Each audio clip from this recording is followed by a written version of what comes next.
In this video, we are going to build a Pokemon character website using things that we have learned till now. Things like creating and manipulating elements. So here we can see we have multiple cards, and each card contains information of a Pokemon characters like image, name, and description. So right now we have 6 hard-coded Pokemon characters, and to create this web page, so we have created multiple LI elements. Each LI element contains elements like image, H2 and paragraph. But there is one limitation with this way of creating web page. Is like every time we want to add a new character, so we will have to copy paste this element again and again and change the information. In situation like this, where we have to create multiple cards with similar structure, we can use JavaScript to dynamically create this based on the data we have. So here we have list of data of Pokemon characters. So what do we want is like every time we want to add new character, the only thing we need to do is to add the information. And using JavaScript, we can create this card dynamically. So if there is 5 Pokemon characters information, we'll create 5 Pokemon cards. But if we have 10, we can create 10 Pokemon cards. So here now we are going to convert this static web page where we are hard coding all the information into a dynamic web page where the web page, the number of cards depends on the information that we have. So if we have information of 20 characters, we can have 20 cards. So let's go ahead and create that. So here we have a variable called Pokemons, which is an array of Pokemon characters information.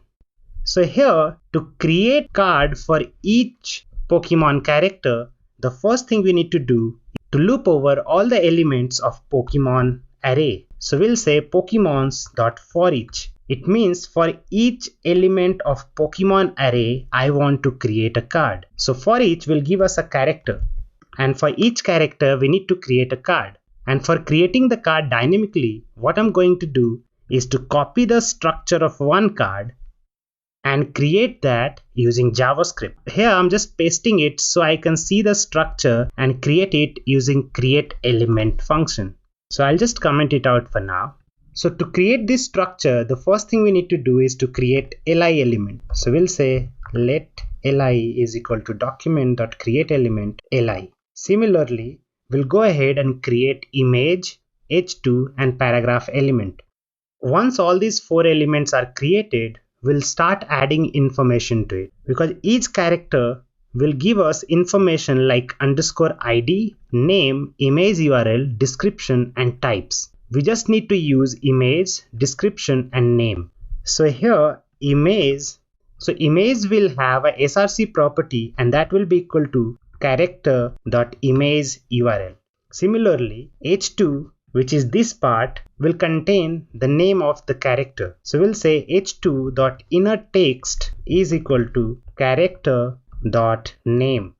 Similarly, for P, we'll say p.innerText is equal to character.description. So here we have created image element and set the attribute src to the character's image URL, which is this one. Similarly, H2 will contain the name of the character and paragraph will contain the description of the character.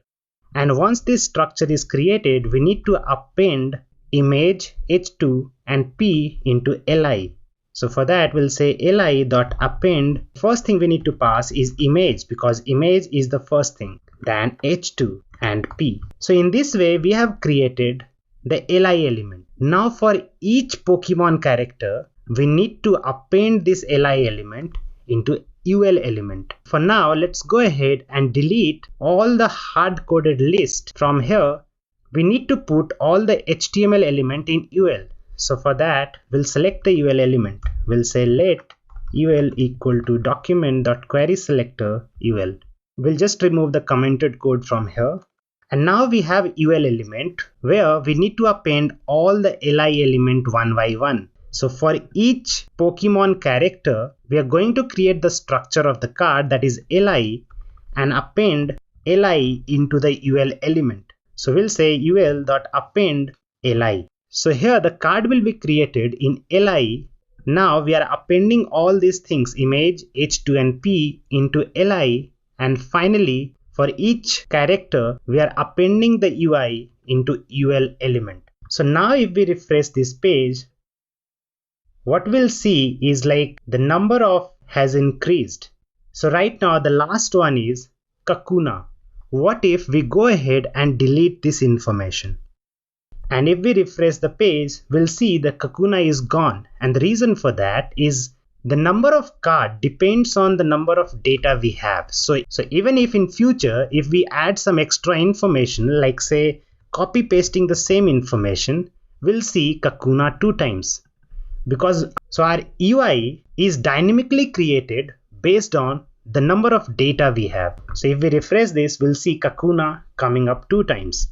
So using for each, we can create multiple cards in just few lines of code. So in this way, we can create a website dynamically based on the amount of data we have.